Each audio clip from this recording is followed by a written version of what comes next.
नमस्कार, मेरा नाम है सुरेंद्र कुमार और आप सभी का दक्षिणाई क्लासरूम में एक बार पुनः बहुत बहुत स्वागत। हम बातें कर रहे हैं FST 30। पेपर 1 कंप्लीट हो गया, ये पेपर 2 का खेला स्टार्ट किया जाए। पेपर 2 का पहला सवाल बहुत ही रद्दी टाइप का सवाल है, जरा ध्यान से देखिए क्या ये सवाल है। पहले स्विच 1 को क्लोज किया जा रहा है। अगर आप स्विच 1 को क्लोज करिएगा, other two switch are open है ना। तो अगर आप स्विच 1 को क्लोज करोगे तो आपके पास क्या बन जाएगा, तो आपके पास जो है ऐसा कार्यक्रम बन जाएगा जिसमें स्विच 1, पहले फोटो बना लेते हैं। यहाँ आपका स्विच 1 है और ये आपका स्विच 2 है, ये स्विच 3 है। यहाँ इंडक्टर लगा है, यहाँ कैपेसिटर लगा है और यहाँ रेजिस्टेंस लगा है। यहाँ बैटरिया मान लेते हैं 20 वोल्ट की, ठीक है। L S1 S2 S3 और बीच में यहाँ। अब अगर आप ध्यान से देखिएगा तो मैंने स्विच 1 को क्लोज किया। स्विच 1 को क्लोज करेंगे लाला तो इसका कोई रोल नहीं होगा, इसमें कोई करंट नहीं आएगा, RC सर्किट रह जाएगा और टाइम कांस्टेंट होगा। टाइम कांस्टेंट आपके पास क्या हो जाएगा RC सर्किट का, tau is equal to RC। Tau is equal to RC। Time constant is equal to 0.05। ठीक है भैया। When switch S2 is closed on other two, अब क्या कर रहे हैं, S2 को क्लोज कर देंगे। इससे क्या होगा भाई साहब, S2 को अगर आप क्लोज कर दोगे, बीच में भी बंद होना चाहिए यहाँ पे, तो ध्यान से देखिए इसका रोल आएगा, कैपेसिटर का नहीं आएगा, LR सर्किट हो जाएगा। तो T2 is equal to L बटा R and which is equal to 2 second. अब भाई साहब बोल रहे हैं 2 सेकेंड। अब भाई साहब बोल रहे हैं कि which switch S3 close the other two switch are open. अब S3 को क्लोज कर दिया गया है और ये ओपन है। अगर ऐसा हुआ तो L C and R will be can guide. R में कोई करंट जाने वाला नहीं है तो ये तो LC सर्किट बन जाएगा, है कि नहीं है। And the circuit oscillate with the time period T। अगर ये LC ऑसिलेटर बन जाएगा फिर तो आपका टाइम पीरियड कितना आ जाएगा, अगर आप जानते हो frequency is equal to omega upon 2 pi under root of LC। तो अगर आपको टाइम पीरियड चाहिए that is equal to 2 pi under root of L into C। 2 pi is 2 pi, L into C भाई साहब कहाँ से मिलेंगे, T1 और T2 को मल्टीप्लाई कर दीजिए, R से R कट जाएगा। L into C की वैल्यू कितनी आ जाएगी, 0.01, जो कि आपके लिए क्या हो जाएगा 1/10। 1/100 है, मतलब ये 1/100 बन गया है।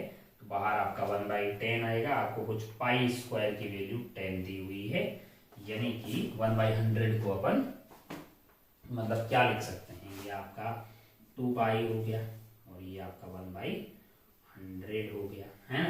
पाई स्क्वायर मतलब 10 को, तो ये बेसिकली पाई स्क्वायर लिखा हुआ है, तो बाहर आएगा तो 2 बचेगा। पाई से पाई बत्तियां गायब कर देगा, आंसर आएगा आपका 2। तो उम्मीद है कि आपका ये सवाल सही हुआ होगा। पहले स्विच 1 को क्लोज किया, फिर 2 को, फिर 3 को, फिर LC सर्किट रह गया।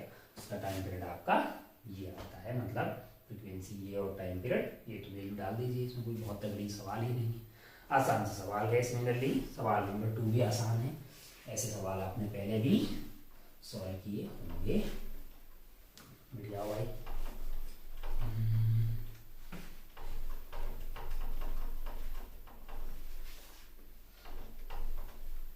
सवाल नंबर 2 देखिए क्या है। सवाल नंबर 2, सवाल नंबर 2 में एक वायर है, इनफाइनाइट वायर, जो करंट I1 लेके जा रहा है और यहाँ पे एक स्क्वायर लूप है। कैसा लूप है, स्क्वायर लूप है। इसकी साइड A है और ये वाली जो दूरी है ये 2A है और स्क्वायर लूप की साइड भी 2A। इसमें करंट बह रहा है I2, ऐसे ऐसे ऐसे ऐसे। अब आप ध्यान से देखिए तो आपको शायद फोर्स पूछा होगा, नेट फोर्स है ना, बीटा इंटू ये पहले आया हुआ सवाल लग रहा है, तो रिपीट तरीका से। आप ध्यान से देखिए इसके कारण बी यहाँ पे अंदर की तरफ होगा। अगर अंदर की तरफ बी होगा तो डीएल क्रॉस बी से इस पे फोर्स ऐसा लगेगा, इस पे फोर्स ऐसा लगेगा, इन दोनों पे लगने वाले फोर्स तो आपस में कैंसल आउट हो जाएंगे। और यहाँ पे बी आपका क्या है, अंदर की तरफ, तो I2 है ना, मतलब आपका डीएल क्रॉस बी होता है ना, तो डीएल ऐसा क्रॉस बी करेंगे। मान लो इधर फोर्स F1 लग रहा है, सिमिलरली यहाँ पे फोर्स क्या आ जाएगा, F2 आ जाएगा। आपके लिए नेट फोर्स क्या होगा, F1 माइनस F2, और वैसे F की वैल्यू ILB होती है ना, ये आपका नेट मिल जाएगा।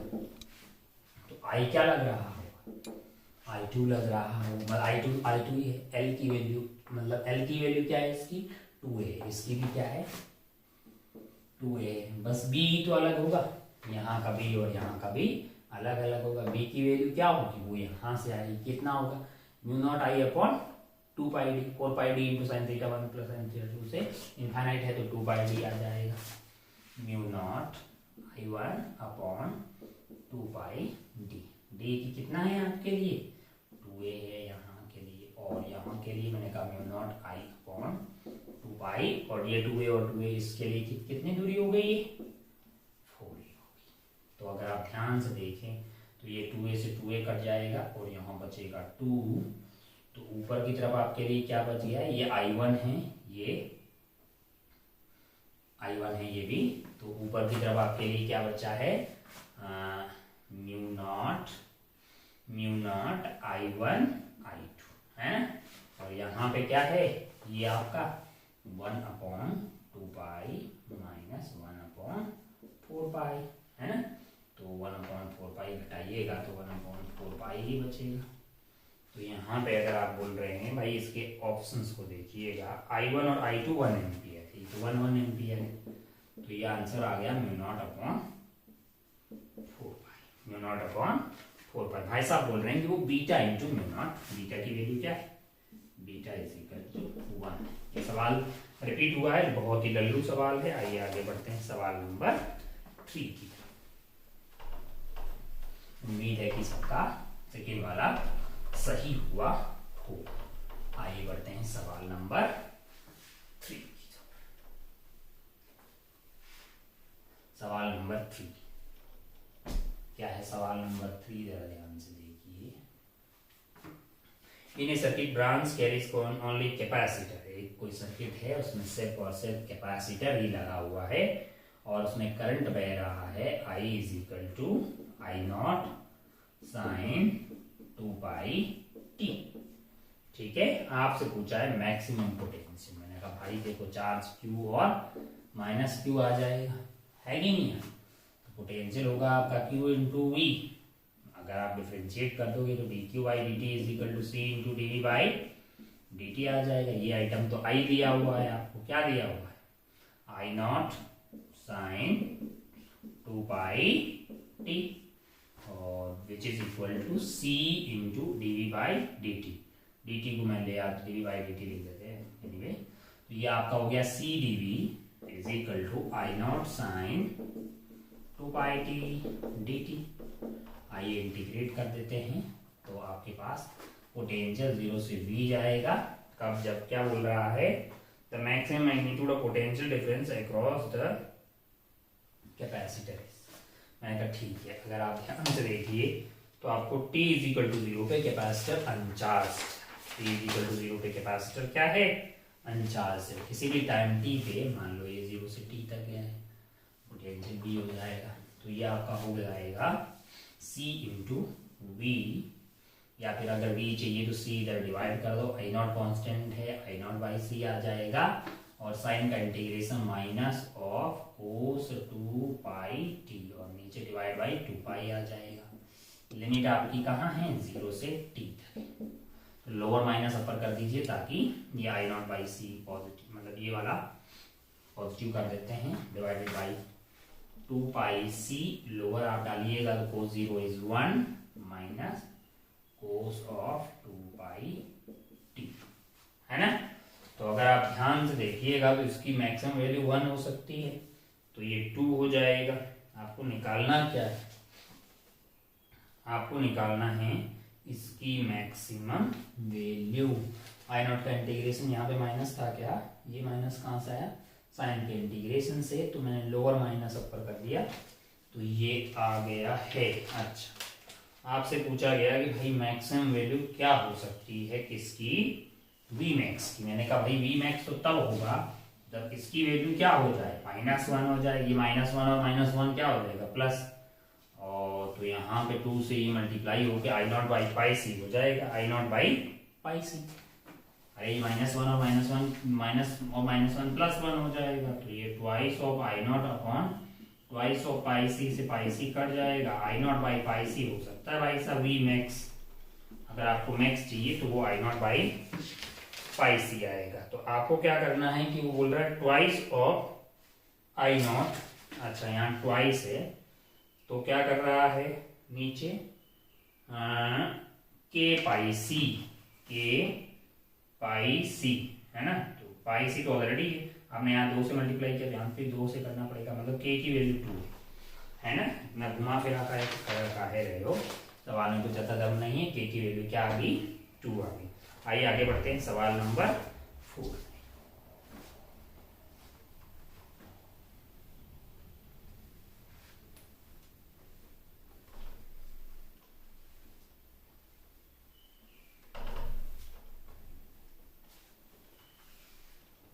देखिए जरा क्या है सवाल नंबर 4 में है क्यूबॉइड है जिसकी भुजाएं a 2a एंड 3a है, और आपको percentage error in measurement of a दिया हुआ है, वॉल्यूम निकालने। भाई साहब वॉल्यूम की कितनी होगी, 6a क्यूब हो जाएगी, मल्टीप्लाई कर दीजिए है ना। तो dv by V is 6 into 3 da by dt आ जाएगा, 3 da बाई ये इंटू 100 कर दीजिए, ये इंटू 100 कर दीजिए, है कि नहीं है। ये परसेंटेज एरर इन वॉल्यूम पूछा है ना आपसे। 6 तो कांस्टेंट है, उसको डिफरेंशिएशन करेंगे तो खत्म हो जाएगा ना। लॉग लेते हैं, डिफरेंशिएट करते हैं, कांस्टेंट पे कुछ नहीं डिपेंड करता है ना। मतलब ये वाली वैल्यू आपकी आ जाएगी dv by V is equal to 3 into da by a। तो आप इंटू 100 यहाँ कर दीजिए, इंटू 100 यहाँ कर दीजिए, तो ये परसेंटेज में वॉल्यूम में एरर आ जाएगी। और ये साइड आपको 1% दी हुई है तो 1 कर दीजिए, 3% आ गया। मतलब एकदम रद्दी सवाल है, बताते हुए लास्ट टर्म सी आ रही है। आगे बढ़ते हैं, 5वां यही बता देते हैं, 5वां भी सस्ता ही है। क्या है 5वां सवाल, electron of mass M accelerated through potential V, de Broglie wavelength है, और अभी मास कितना कर दिया है, सेम पोटेंशियल है तो मास m/4 कर दिया। अबे भाई लेमडा इज इक्वल टू क्या होता है, h बटा p होता है, p इज इक्वल टू क्या होता है 2m के होता है, के होता है E into V, V same है, ई सेम है। लेमडा अगर बाद वाला निकालना है डिवाइडेड बाय लेमडा इनिशियल वाला है, तो अगर आप मास बाद वाला आ जाएगा है ना, क्योंकि lambda is directly proportional to 1/√m आ रहा है। बाद में m कितना हो रहा है, m/4 हो रहा है, इनिशियली m था। तो हमको तो लगता है ये आपका 1/2 आ गया है, तो लेमडा डैश इज बेसिकली पुराना वाला लेमडा/2 आ रहा है। तो आपको निकालना क्या है, अच्छा then de Broglie associated with particle में charge electron, then find the value of n each. अच्छा n लेमडा है, तो आपके लिए सॉरी ये वैल्यू मतलब जो है lambda dash is equal to 1/2 de Broglie wavelength associated with a particle of mass m/4 charge e through the same potential, find the value of m। बाद वाला मास अगर, अरे ये भी तो गड़बड़ किए हैं यहाँ पे, मास अगर लेमडा डैश बाई ये कर रहे हैं तो मास पहले वाले का कितना है, m है। यहाँ पे मास कितना है पहले वाले का, तो इनवर्सली प्रोपोर्शनल है ना जी, m/4, ये तो 2 आ गया है भाई। लेमडा डैश की वैल्यू यहाँ से 2 लेमडा आ गई, आपका आंसर 2 हो जाएगा, रद्दी। आइए आगे बढ़ते हैं सवाल नंबर 6।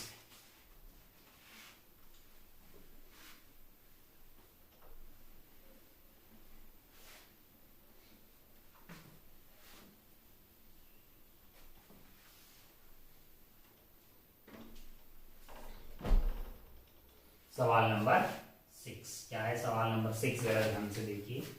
सवाल नंबर ऑफ 6 मान ऐसा है भाई साहब, कि मतलब यहाँ पे फोटोन आके गिर रहे हैं, तो जो इलेक्ट्रॉन इजेक्ट होगा उसकी मिनिमम काइनेटिक एनर्जी 0 हो सकती है और मैक्सिमम के ई मैक्स होगी, जो कि H mu minus work function के बराबर आएगी। अब जो 0 वाला है उसको यहाँ से यहाँ जाके मान लो कुछ वर्क किया, कुछ एक्सेलरेट किया, तो इसको 0 प्लस वर्क के बराबर तो टोटल एनर्जी हो जाएगी, है ना। और इस वाले केस में क्या होगी, इतनी एनर्जी ऑलरेडी है, तो H mu minus 5 plus work के बराबर एनर्जी आ जाएगी। आपको शायद सवाल में इन दोनों का रेशियो पूछा गया है ना। तो क्या है भाई साहब, इंसिडेंट फोटोन की एनर्जी आपको निकालनी है, तो 1240 आपको शायद लैम्डा दिया हुआ है, कितना दिया हुआ 400 है, तो इसको सॉल्व कर रहे हैं 33.1 इलेक्ट्रॉन वोल्ट आ रहा है। मतलब जो आ रहे हैं भाई साहब उनकी एनर्जी कितनी है 3.1, और वर्क फंक्शन आपको दिया हुआ है, वर्क फंक्शन आपको 1 कहाँ गया भाई, कहाँ 1.9 है, फाई की वैल्यू क्या दी हुई 1.9 दी है। तो भैया मिनिमम काइनेटिक एनर्जी तो 0 हो सकती है और मैक्सिमम होगी 3.1 माइनस 1.9 है कि नहीं है। तो 11 में से 9 चले गए 2 और 2 में से 1.2 इलेक्ट्रॉन वोल्ट जो है वो मतलब मैक्सिमम हो सकती है। अब आप ध्यान से देखिएगा, तो ये जो के मैक्स आया है और वो इलेक्ट्रिक फील्ड जो है वो सिग्मा अपॉन 2 एप्सिलॉन नॉट है ना, ऐसा कांस्टेंट है, और लेंथ कितना दिया हुआ है, मतलब इनफाइनाइट सीट है ना, तो इलेक्ट्रिक फील्ड तो मतलब जो है इतना हो गया, इनटू आप ई से मल्टीप्लाई करोगे तो इतना फोर्स आ गया, इनटू लेंथ एल से इतना वर्क डन आ जाएगा, है कि नहीं है। इस वर्क डन में अगर आप इतना एनर्जी ऐड कर दोगे तो मैक्सिमम एनर्जी आ गई, प्लस डिवाइडेड बाई, मतलब अगर आप इन दो, ये आपका क्या आ गया है के ई मैक्स आ गया है, के ई मैक्स आ गया, के ई मैक्स। तो आपको रेशियो पूछा गया है, तो sigma by 2 epsilon not into E into L कर दिया है, इतना work done plus kinetic energy max, ये हो सकता है मैक्सिमम काइनेटिक एनर्जी, वो जो यहाँ से निकल के मैक्स एनर्जी के साथ निकला फिर उस पर वर्क हुआ, और मिनिमम क्या हो सकता है, मैंने कहा इतना वर्क तो होगा ही होगा भाई साहब। काइनेटिक एनर्जी मान लो इनिशियली 0 थी, इन दोनों का रेशियो लेना है, और इन दोनों का रेशियो जब आप ले रहे हैं तो ये value 23.8 electron volt divided by 22.6 आ रही है, यानी 22.6 ये है और उसमें आपका 1.2 ये है ना। तो ये वाली वैल्यू आपके लिए सॉल्व करके कितनी आ रही है 22.6 आ रही है, और ये 1.2 है, तो ऐड कर दीजिएगा, तो ये आपको इन दोनों का जब रेशियो ले रहे हैं आप, तो ये वैल्यू आ रही है 1.053, और ग्रेटेस्ट इंटीजर लेंगे तो 1 आ जाएगा, तो आपका आंसर जो होगा इस वाले सवाल का वो 1 आ जाएगा, जो कि आपका आ गया होगा। उम्मीद है कि सबका सही हुआ होगा। आइए आगे बढ़ते हैं सवाल नंबर 7।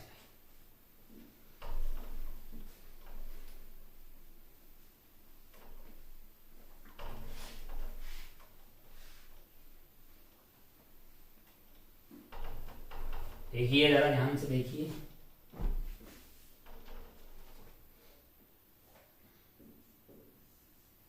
यहां पे एक 1 kg का ब्लॉक रखा, ठीक है, इसको हमने स्प्रिंग से कनेक्ट किया, और किससे कनेक्ट कर दिया है यहाँ पे 2 kg के ब्लॉक से, और इस पे क्या लग रहा है 20 न्यूटन का फोर्स लग रहा है। स्प्रिंग कांस्टेंट आपको 100 न्यूटन पर मीटर दिया है। इनिशियली ये नेचुरल लेंथ में है, क्या नेचुरल लेंथ में है L0, find the maximum expansion पूछा है। ले लो सवाल है, आइए सेंटर ऑफ मास की फ्रेम से करते हैं। सेंटर ऑफ मास की एक्सेलरेशन क्या होगी, मैंने कहा देखो नेट एक्शनल फोर्स हो गया 20 डिवाइडेड बाई 3 मीटर पर सेकेंड स्क्वायर, है ना। अब आप ध्यान से देखिए, तो अगर मैं सेंटर ऑफ मास पे बैठा हूं तो मुझे इसके ऊपर एक सूडो कंसीडर करना पड़ेगा 20/3, और इस पे 1 × 20/3, तो इस पे नेट फोर्स ही आ गया 20/3, और इसमें अगर 20 माइनस 40/3 करेंगे 60 माइनस 20, इस पे भी फोर्स नेट वाला क्या आ गया इधर की तरफ 20/3। अब मान लीजिए कि इसका इलोंगेशन इधर x1 हो रहा है और इसका इलोंगेशन x2 हो रहा है, मेरे रेस्पेक्ट में यानी सेंटर ऑफ मास के रेस्पेक्ट में इनिशियली काइनेटिक एनर्जी क्या थी 0, और जब दोनों अपनी एक्सट्रीम पोजीशन पे चले जाएंगे तब भी तो रुक जाएंगे ना, तब भी दोनों की काइनेटिक एनर्जी 0 होगी। तो work done by all forces is equal to change in kinetic energy. Work done हो गया है 20/3 का कितना आ गया x1, इस वाले 20/3 का with respect to centre of mass कर रहा हूं x2, work done by spring हो जाएगा half k k is 100 x1 plus x2 का whole square is equal to change in kinetic energy which is 0 है कि नहीं यार। तो अपने को x1 plus x2 तो निकालना है, वही तो मैक्सिमम एलोंगेशन है ना यार, बहुत लल्लू सवाल है बहुत ही। तो ध्यान से देखिएगा 1/2 into 100 x1 plus x2 का whole square is equal to 20/3 x1 plus x2 है। तो यहाँ से एक x1 plus x2 यहाँ से खत्म हो गया, ये आपका हो गया है 50। तो x1 plus x2 is equal to 20 divided by 3 divided by 50 है। तो भैया ये है आपका 2/15 है ना, 2/15 सेंटीमीटर आया है। तो आप नहीं मीटर आया है, तो आपको क्या चाहिए सेंटीमीटर में ना, तो इंटू 100 कर दीजिए भाई। 5 का 3 बार, 5 का 20 बार, 40/3 सेंटीमीटर हो गया है। 40/3 सेंटीमीटर है, जो कि 10x बाई 10x, क्योंकि 10x/3 है। तो x की वैल्यू आपके लिए क्या आ गई है यहाँ पे 4 आ गई है ना, x की वैल्यू 4 आ गई। तो आंसर आपका क्या हो जाएगा 4 आ जाएगा। आइए आगे बढ़ते हैं सवाल नंबर 8 की।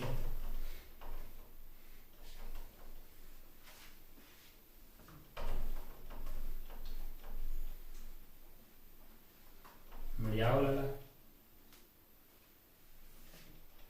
सवाल नंबर 8।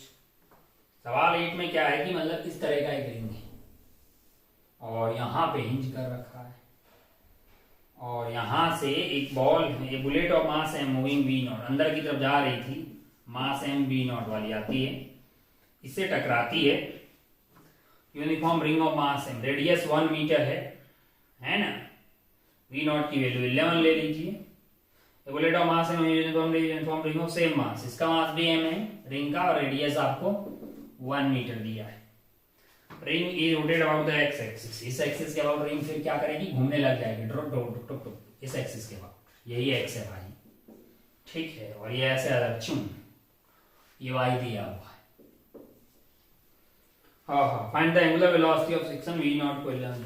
अबे देखो इधर से आके घुसेगी ना, तो क्या कंजर्वेशन होना चाहिए इस एक्सिस के about, L I is equal to L final, क्योंकि फाइनली जो है ये पूरा खेला, ये एम वाला और यहाँ पे ये एम, ये ऐसे घूमने लग जाएगा ओमेगा से। पहले एल आई की वैल्यू क्या है, एल आई की वैल्यू बात करेंगे तो ये आ रहा होगा आपका एम वी नॉट, परपेंडिकुलर दूरी कितनी आपके पास 2r आ गई होगी। दूसरा आई ओमेगा, ये तो रुका हुआ था ना कार्यक्रम, 0 हो गया। बाद में ये पूरा कार्यक्रम क्या होगा ओमेगा से घूमने लग जाएगा, तो आई ओमेगा आ जाएगा।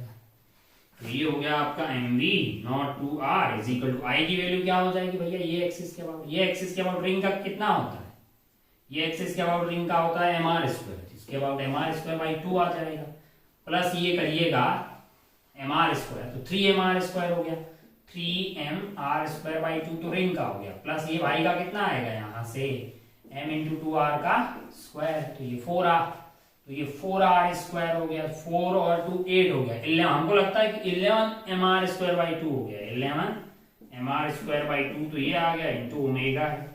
तो भैया m से m कट जाएगा, r से एक r कट जाएगा, आपको ओमेगा चाहिए, तो 4v not divided by 11r है, 4 इंटू वी नॉट की वैल्यू 11 है, 11 इंटू r की वैल्यू 1 है ना।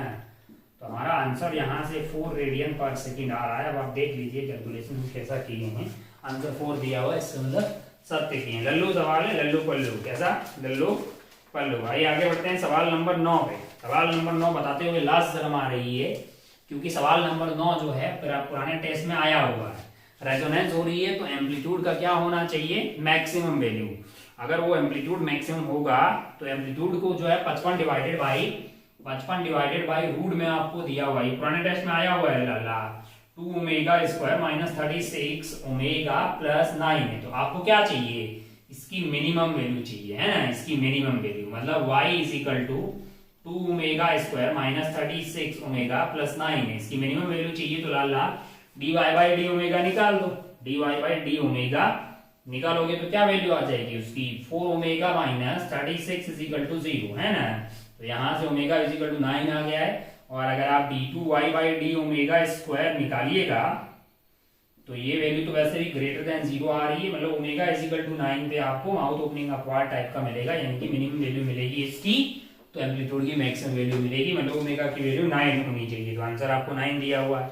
10th हम बता नहीं रहे हैं, 10th में हमको लगता है तीसरी बार रिपीट हो गया है। क्या है यार, ये कौन पेपर है भाई, जरा ध्यान से देखिए 10th वाले में आइसोथर्मल प्रोसेस है। कैसा कैसा प्रोसेस है? आइसोथर्मल प्रोसेस है। P1V1 is equal to P2V2 लगाइएगा तो आपको आंसर आता हुआ दिखाई दे जाएगा। क्या करना है आपको? एक आइसोथर्मल प्रोसेस है, ये देखिए ऐसा है कार्यक्रम। यहाँ पे आपके पास एक नेचुरल लेंथ में स्प्रिंग है, यहाँ पे पिस्टन है और यहाँ पे पिस्टन है। तो इनिशियली यहाँ का प्रेशर मतलब जो P1 है वो एटमॉस्फेरिक प्रेशर के बराबर है और वॉल्यूम इसकी दी हुई है। V1 आपको सवाल में दिया हुआ है, सीसी में कुछ दिया है। वो क्या रहा है, ये वाला यहाँ आ रहा है तो ये वाला कंप्रेस होके यहाँ तक आ गया, तो फाइनल वॉल्यूम यही वाली रह जाएगी। मान लो ये x कंप्रेस हुआ है तो V2 जो होगी वो area of piston A into x आ जाएगी और यहां से क्या लग रहा होगा, kx लग रहा होगा और प्रेशर तो P नॉट होगा। तो टोटल फोर्स इधर से क्या लग रहा होगा, P नॉट, मतलब प्रेशर की बात करें तो P not plus kx by a, इतना ही तो यहाँ पे लग रहा होगा इक्विलिब्रियम में। तो P2 की वैल्यू होगी आपके पास P not kx by a। Lala P2 पता है, V2 पता है, P1 पता है, V1 पता है, दिया हुआ है सवाल में। P1V1 is equal to P2V2 करिए। ये लगभग तीसरी बार कर रहे हैं पेपर में। सॉल्व करने पे x की वैल्यू 1 मीटर आती है अप्रोक्सीमेटली, है ना। तो ये आपका आंसर हो जाएगा। ये सवाल नंबर कौन सा था? ये आपका 10th वाला सवाल था। 11th वाला सवाल देखिए, लल्लू पल्लू। कौन सा सवाल? 11th भी आपको एकदम लल्लू सवाल टाइप का दिखाई देगा। अगर आप डाइलेक्ट्रिक डाल देते हैं के वाला तो इलेक्ट्रिक फील्ड क्या हो जाता है, नॉर्मल वाले का डिवाइड बाई के आ जाता है ना। और इलेक्ट्रिक फील्ड कहां से मिलेगा आपको? ध्यान से देखिए सवाल नंबर 11। इसको अगर आप ध्यान से देखिएगा ना तो कार्यक्रम ऐसा है, देखिए 10 से स्टार्ट हुआ है, ऐसे फिर ऐसे 4 3 2 3 4 ये 10 और ये कार्यक्रम ऐसा है। अब आप ध्यान से देखिएगा, यहां पे इलेक्ट्रिक फील्ड अगर E है तो यहाँ E बाई के हो जाएगा, है ना। और इलेक्ट्रिक फील्ड क्या आएगा, डेल्टा V बाई डी से। तो यहाँ का डेल्टा V की कितना है 10 माइनस 4। डी की वैल्यू क्या है भैया, 1 से लेके 2 तक है ना। हाँ 1 से लेके 2 है तो 2 माइनस 0, मान लो ये E आ गया। तो यहाँ पे और यहाँ से यहाँ का E क्या आएगा, मैंने कहा देखो आप ध्यान से देखो 4 और यहाँ पे कितना आ गया 3। 4 माइनस 3 डिवाइडेड बाई आपके पास आ जाएगा, मतलब ये वाली दूरी आपको कितना हो गया 3 और ये 2, तो ये वाली दूरी आपका 3/2। लेकिन ये इक्वल नहीं होगा भाई, ये तो डिवाइड बाई के है, तो इसको उल्टा के से मल्टीप्लाई कर दोगे। ये ई है और ये बाई के था तो के से मल्टीप्लाई कर दी तो बराबर आ गया।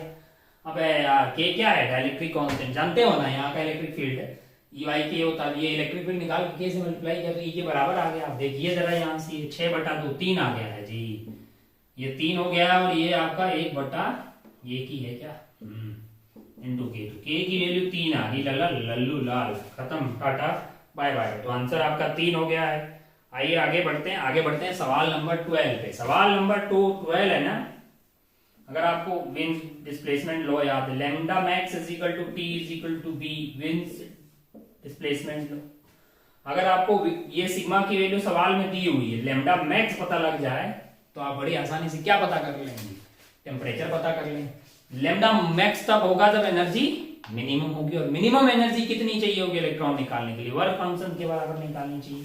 तो पहले लैम्डा निकाल लेते हैं भाई, 12400 और एनर्जी आपको कितना दिया हुआ है, लैम्डा इन एंगस्ट्रॉन रखते हैं तो एनर्जी इलेक्ट्रॉन वोल्ट में आती है तो 1224।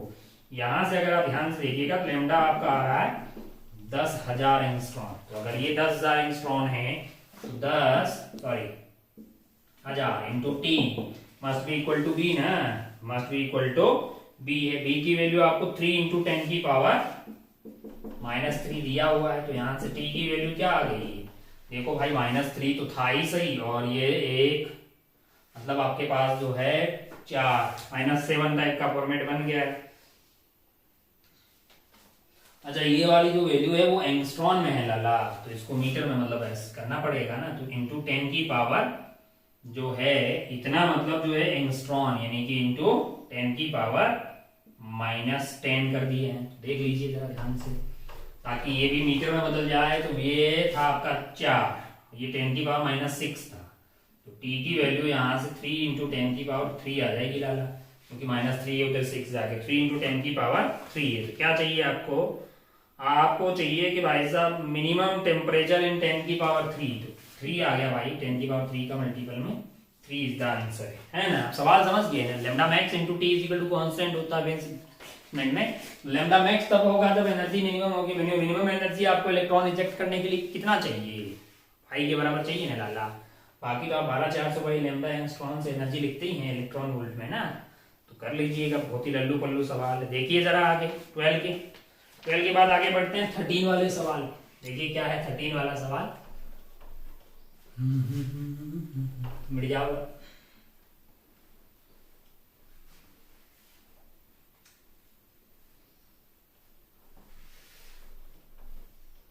सवाल नंबर 12 के बाद में 13। देखिए जरा, यहाँ पे भाई साहब जो है वो क्या कर रहे हैं, घूम रहे हैं, है ना। यहाँ बी है, isotropic sound source A is moving in circle of radius R है। ये बिंदु 2 है, ये बिंदु 3 है, ये बिंदु 5 है, बिंदु 4 है, बिंदु 1 है, बिंदु 6 है। ओके ठीक है। The intensity of sound heard by the B will be maximum just A, cross करेगा ए को 1 को, मतलब हाँ मैंने कहा यहाँ दूरी जो कि मिनिमम होगी आर मिनिमम। इंटेंसिटी क्या होती है पॉइंट सोर्स के लिए, power upon 4 pi R square. तो जहां आर मिनिमम होगा वहां पे इंटेंसिटी मैक्सिमम होगी, तो सबसे पास यही होगा, है ना। जस्ट इसको क्रॉस करेगा तभी ना साउंड इसके पास पहुंचेगी। तो 1 वाला करेक्ट है। आइए 2 वाला देखते हैं। The frequency of sound heard by the B will be minimum when A is at 6। देखो भैया ये घूम कैसे रहा है लाला, ये घूम आपका ऐसे रहा है ना। देखो जरा, तो इस वाले केस में तो ये देखो 6 पे, तो ये इसकी पूरी रफ्तार जो है वो मतलब सोर्स आपकी तरफ आ रहा है। तो यहाँ फ्रीक्वेंसी ऑब्जर्व मैक्सिमम होगी कि मिनिमम होगी, मैक्सिमम होगी। तो frequency heard by the minimum, मैं गलत वे, सेकंड गलत, थर्ड दिख। The frequency of sound heard bye minimum just after a crosses 2। मैंने कहा यहाँ पे देख ले, रफ्तार पूरी इसकी दूरी की पूरी जो है वेलोसिटी ऑफ सोर्स थी वो दूर जा रहा है, तो यहाँ मिनिमम होगा। बिल्कुल सत्य जवाब। 4 देखते हैं लगा। The frequency heard by B when sound source is at 1 and 4, 1 and 4 पे सेम तभी हो पाएगी जब ये दूरी बहुत कम, ये वाली दूरी बहुत कम। ऐसा सवाल में दिया हुआ नहीं है, क्योंकि भाई देखो जो जहां दिखाई देता है और जहां सुनाई देता है दोनों बातें सेम नहीं है। दिखाई देना 3 × 10⁸ मीटर पर सेकंड पे डिपेंड करता है, और सुनाई देना 330 पे। तो 1 पे होगा तो कुछ पीछे का सुनाई देगा, 4 पे दिखाई देगा तो कुछ पीछे का सुनाई देगा। वो दोनों फ्रीक्वेंसी सेम हो ऐसा कोई जरूरी नहीं है। लेकिन अगर ये दूरी बहुत कम होती तो ऑलमोस्ट सेम ही आती। तो आपका आंसर हो जाएगा 1 and 3। चलिए 13 के बाद आगे बढ़ते हैं भाई। सवाल नंबर 14। सवाल नंबर 14 जो है जरा ध्यान से देखिए। सवाल नंबर 14 इधर देख लीजिए, कोई बहुत तगड़ा सवाल नहीं है, जरा ध्यान से देख लीजिए। सवाल नंबर 14 में क्या है ना कि एक आइटम है, उसको अपन क्या कर रहे हैं, स्लोली खींच के लेके जा रहे हैं। अनस्ट्रेस थी पहले, यहां तक चेन थी और ये अनस्ट्रेस थी। अभी इसको क्या कर रहे, थीटा दूर लेके जा रहे यहां पे, ठीक है। तो स्प्रिंग जो है वो ऐसा हो गया है, जरा ध्यान से देखिए। ए ब्लॉक ऑफ मास है move slowly from position 1 to position 2 है। ये पोजीशन 1 थी आपकी और ये पोजीशन क्या है 2 है। इसका मास क्या है m है। अप्लाइंग ए टेंजेंशियल फोर्स F है। इस पे क्या लग रहा है, एक टेंजेंशियल फोर्स F लग रहा है, वेरिएबल मैग्नीट्यूड का है। लेकिन ऐसा है कि इसकी जो कोई स्पीड नहीं आ रही, क्योंकि ये स्लोली उसको रेस्ट से लेके जा रहा है। तो एक्सेलरेशन 0 तो हमेशा रेस्ट पे ही है। तो अगर आप ध्यान से देखिएगा तो यहाँ पे किस किस का वर्क डन आएगा, अगर आप ध्यान से देखेंगे, अगर ये थीटा घूम गया है तो भाई चेंज इन स्पीड तो आपके लिए 0 है। तो वर्क डन जिनका भी आएगा, एक स्प्रिंग का आएगा, एक ग्रेविटी का आएगा, नॉर्मल का 0 है, और एक आपका फोर्स का आएगा। Work done by gravity plus work done by spring plus work done by force is equal to change in kinetic energy. Work done by gravity होगा mgh, h is this height, radius क्या है भैया r, तो ये r sin theta हो गया। क्या हो गया r sin थीटा, और इतना वर्क डन नेगेटिव आएगा, ये r sin थीटा हो गया। Work done by the spring is equal to u initial minus u final. Initially natural length में थी, u final is half k x square, x is the elongation. तो अगर आप इस वाली लेंथ की बात करेंगे तो ये कितनी हो जाएगी, ये आपकी हो जाएगी r into theta, half r into theta. Work done by f is equal to 0। तो आपको क्या चाहिए, आपको वर्क डन बाय f चाहिए। वर्क डन बाय f चाहिए तो इन दोनों को ले जाओ इधर, m g r sine theta plus half k r theta का हाल स्क्वायर, तो ये आपको ऑप्शन 1 में दिखाई दे जाएगा, है ना। Work done by gravity is minus m g r, option 2 भी सही है।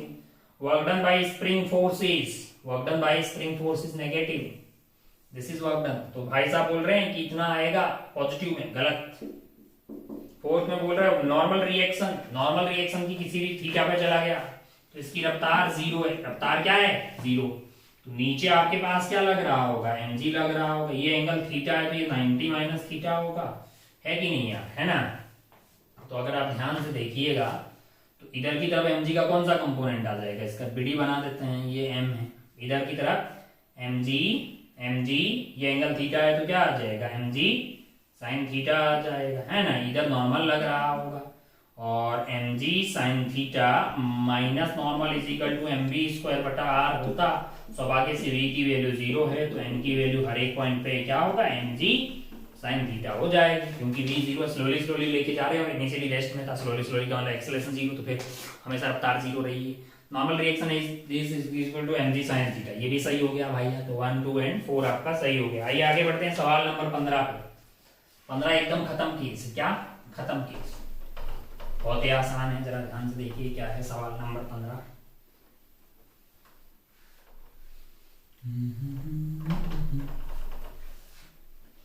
सवाल नंबर 15 देखिए,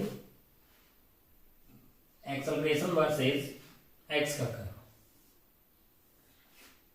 ये एक्सेलरेशन है और ये आपका क्या है एक्स है, कर्व आपका ऐसा है। तो अगर आप ध्यान से देखेंगे तो a इज इक्वल टू के एक्स स्क्वायर के फॉर्मेट का कार्यक्रम, a इज इक्वल टू के एक्स स्क्वायर। इस पे अगर आप टेंजेंट डाल दीजिए, टक टक टक टक, यहाँ पे मान लीजिए ये टेंजेंट डाल दिए, ये एंगल आपका 45 डिग्री।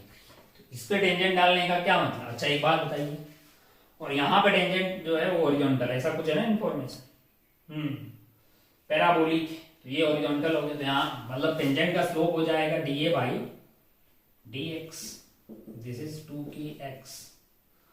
तो अगर आप ध्यान से देखिए तो particle start from initial velocity 3 along axis parabolic nature at x is equal to 0 at x is equal to 1, tangent में x इज इक्वल टू 1 डाल रहे हैं ना, तो टेंजेंट 45 का एंगल बना रही है, मतलब ये वैल्यू 1 आ रही है, 2k इंटू 1, तो k की वैल्यू 1/2 आ गई, तो इसका मतलब acceleration is basically x square by 2। लो भाई, इनिशियल रफ्तार कितनी थी 3 मीटर पर सेकेंड, देन आपको क्या बोला गया है कि वेलोसिटी इतनी होगी, एक्सेलरेशन इतनी होगी। देखो भैया, आपको x इज इक्वल टू 3 पे निकालना है ना, एक्सेलरेशन निकालना है, तो 9/2 4.5 आएगी, तो 4.5 आपको दिखाई दे रही है ऑप्शन 3 में, तो ऑप्शन 3 आपका सही हो गया एक, तो है ना। वेलोसिटी निकालनी है तो क्या करिएगा, एक्सेलरेशन को v dv बाई dx लिख दीजिए, that is equal to x square by 2। तो ये आपका v dv is equal to x square by 2 into dx आ जाएगा, इंटीग्रेशन इंटीग्रेशन, x की वैल्यू 0 से x तक, इनिशियल स्पीड की कितनी दिलाला 3 मीटर पर सेकेंड, 3 से v, तो ये v स्क्वायर बाई 2 हो जाएगा, तो v square minus 9/2 is equal to x की पावर 3 डिवाइडेड बाई 3 इंटू 2, तो 2 से 2 कट जाएगा, यानी v square is equal to 9 plus x cube by 3 का रूट इज बेसिकली v है। तो आपको कहाँ निकालना है, 3 पे निकालना है ना, तो 3 डाल दीजिए, कट जाएगा, 9 प्लस 9 18 आ गया, तो 3√2 आ जाएगा, कहाँ पे x इज इक्वल टू 3 पे, 3√2 है क्या, 3√2 है, ऑप्शन 1 सही है भैया, ऑप्शन 1 सही है, 2 गलत हो गया, 1 सही है तो 2 गलत। 4 देखते हैं, 3 वैसे भी सही है, एक्सेलरेशन आ गया है, फोर्थ इज फिर इज द फोर्थ 3 4 एक्सेलरेशन, अरे भाई तो 3 सही हो गया, 4 गलत हो गया ना जी, तो ये आपका इस तरह से कौन सा सवाल हो गया, ये आपका 15वां सवाल हो गया। आइए देखते हैं 16 17 18, 16 तो लल्लू है एकदम खत्म, टाटा बाय बाय वाला।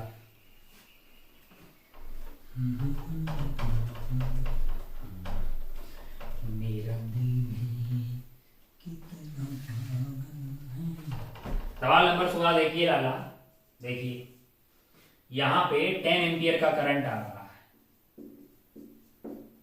और जो कि बेसिकली क्या हो रहा है देख लीजिए, यहाँ पे रजिस्टर बना देते हैं, लल्लू पल्लू है 5 20 वोल्ट, 5 ओम 10 ओम, 10 एम्पियर 5। ओके, इधर की तरफ जो है वो कितना है भैया, 16 ओम है और इसमें 6 एम्पियर जा रहा है। बहुत बढ़िया। इधर की तरफ आई जा रहा है जो हमें प्राप्त करना है, और ये 10 ओम है ना जी।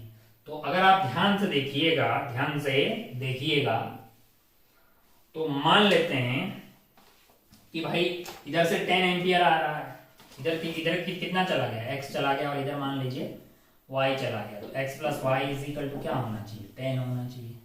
दूसरा ये कि इसके क्रॉस ड्रॉप हुआ आपका 10 into x, that must be equal to this, which will be equal to 5 into y, है कि नहीं है। प्लस ये बैटरिया जो है ना वो 200 की, इसीलिए हमने यहाँ पे 200 लिखे हैं भाई। तो ये 10 x की वैल्यू यहाँ से क्या लिख सकता हूँ मैं, 10 माइनस वाई। तो ये 10 minus y which is equal to 15y plus 200 है। तो ये 100 minus 10y is equal to 15y plus 200। तो इसको आप क्या कीजिएगा, इधर ले जाइए भाई साहब। तो 25y is equal to minus of 100, y की वैल्यू -4 आ गई। हमने ऐसे माना था करंट इधर कितना जा रहा है, 4 जा रहा है, 10 इधर से आ रहा है। तो ये x की वैल्यू आपके लिए 14 एम्पियर आ जाएगी, जो कि इधर जा रहा है। द वैल्यू ऑफ I, अच्छा यहां से 14 आ रहा है भैया, यहां से क्या आ रहा है, 14 आ रहा है। इधर कितना जा रहा है, 4 चला गया, पीछे के कितना बचा 10, जिसमें से 6 इधर चला गया, इसका मतलब ये 4 एम्पियर है। तो फर्स्ट आपका हो गया 4, 1 is correct. 2 the current through the cell is 4 ampere, 2 is correct. 3 the voltage drop across AB is what, this। हाँ, तो करंट वाला कितना है इसमें आपका, current is Y which is equal to 14 into this resistance is 10, 140 आएगा। हाँ, तो 140 बोल रहा है बेचारा, तो ठीक है, third is correct. The current through cell is कुछ 10 में लिख रहा है, वो नहीं है ना, 4 ही आ गया, तो गलत हो गया भाई, 4 गलत हो गया। 1 2 3 इज करेक्ट। आइए आगे बढ़ते हैं। सेकेंड लास्ट सवाल 17 वाला मतलब हद्दी गलती है, तो यही बता देते हैं। 17 वाले में क्या है कि consider equipotential surface due to a negative charge. Negative charge है मतलब इलेक्ट्रिक फील्ड लाइंस जो है वो ऐसे आ रही होगी, है ना, टर्मिनेट हो रही होगी इससे। Another positive charge is taken slowly from point A to B and A to C। अब आप ध्यान से देखिएगा, तो यहां पे आपका A आपके पास यहां पे है और B आपके पास यहां पे है, ठीक है। तो किसका पोटेंशियल ज्यादा होना चाहिए, potential at A is greater than potential at B, और चार्ज आपका पॉजिटिव है। तो अगर आप मतलब जो है यहां से उठा के यहां तक लेके जा रहे हैं, तो इलेक्ट्रिक फील्ड का वर्क डन तो जीरो ही मतलब पॉजिटिव ही होगा ना, या आप उसी की डायरेक्शन हाई पोटेंशियल से लो पोटेंशियल की तरफ जा रहे हैं। तो फर्स्ट वाला विचार जो है इसका वो सत्य है। Work done by electric field in moving from A to B is negative. अरे जब फर्स्ट सही हो गया तो भाई सेकंड गलत हो जाएगा ना। Work done by external agent in moving A to C। अब आपको A से कहां जाना है, C पे जाना है। C जो है, C यहाँ पे तो हाई पोटेंशियल पे, यहाँ अपने आप नहीं जाएगा भाई, आपको वर्क करना पड़ेगा। इधर जाना होगा तो इलेक्ट्रिक फील्ड अपने आप पॉजिटिव वर्क कर रहा है, इधर आपको वर्क डन करना पड़ेगा। Work done by electrostatic force negative होगा, लेकिन आपका वर्क डन पॉजिटिव होगा, बिल्कुल सही बोल रहा है थर्ड वाला। अरे भाई electric field lines high potential से लो की तरफ आ रहे हैं, जो जितना ज्यादा दूर होगा उसका पोटेंशियल उतना ही ज्यादा होगा, यानी कि BC is greater than B। तो थर्ड आपका सही हो गया, और अब थर्ड सही हो गया तो फोर्थ गलत होगा ऑटोमेटिकली। आइए आगे बढ़ते हैं सवाल नंबर 18 पे, जो कि है भाई साहब इसका लास्ट एंड फाइनल सवाल। वो भी लल्लू पल्लू सवाल है, जरा ध्यान से देखिए, इतना बोर्ड काफी है उसके लिए। देखिए जरा क्या बोल रहा है सवाल ऐसा है 18 वाले में आपके पास एक ग्लास प्लेट है ABCD क्या है, एक ग्लास प्लेट है। यहाँ पे लाइट आ रही है जो कि ग्रेजिंग इंसिडेंट कर रही है, यानी I is almost equal to 90। ये एंगल अल्फा पे निकलती है और यहाँ पे थीटा पे कट जा रही है ऐसे। ये एंगल आपका थीटा है, ये एंगल आपका 90 माइनस अल्फा। तो अगर आप ध्यान से देखिएगा, इसका म्यू मान लीजिए म्यू, तो म्यू है कि एन है जो भी दिया हुआ है, ठीक है, म्यू मान कुछ भी मान 1 इंटू साइन 90, वो ग्रेजिंग इंसिडेंट कर रही है, that must be equal to mu into sine alpha, equation number 1। दूसरा इक्वेशन कहां से मिलेगा, मैंने कहा sine mu into sine 90 minus alpha is cos alpha that must be equal to 1 into sine theta. क्या यूज किया, स्नेल्स लॉ यूज किया। भाई साहब अगर आप ध्यान से देखिएगा तो यहां से आपके पास है म्यू साइन अल्फा और यहां पे है आपके पास म्यू कोस अल्फा, है कि नहीं है। तो अगर आप ध्यान से देखेंगे तो मैं इसको ऐसे लिख रहा हूं, mu sine alpha is equal to 1। दोनों साइड डिवाइड कर दीजिए, म्यू से म्यू कट जाएगा, यानी आपके पास आ जाएगा cot alpha is equal to sine theta. क्योंकि ऐसा एक रिश्ता है इसलिए मैंने भी बना लिया, cot alpha is equal to sine theta. ठीक है, क्योंकि ऑप्शन 1 में है तो ऑप्शन 1 आपका करेक्ट हो गया। दूसरा बोल रहा है कि क्रिटिकल एंगल होगा, क्रिटिकल एंगल तब होगा यहां का मतलब जब थीटा 90 हो जाए। अगर ये थीटा आपके पास 90 हो गया, थीटा 90 हो गया तो ये जस्ट ऐसे जाने लग जाएगी, तब 90 माइनस 1 आपके लिए मतलब जो है यहाँ इस सेकंड वाली सरफेस के लिए क्रिटिकल एंगल हो जाएगा। अगर आपके पास थीटा 90 हुआ तो साइन 91 हो गया, इसका मतलब अल्फा की वैल्यू क्या होनी चाहिए, 45 होनी चाहिए, है कि नहीं है ना। यहाँ पे अल्फा की वैल्यू मतलब अल्फा की वैल्यू 45 होगी, 90 माइनस अल्फा क्या हो जाएगा, 45 हो जाएगा। तो आपके लिए critical angle alpha less than 40 IR of second surface है।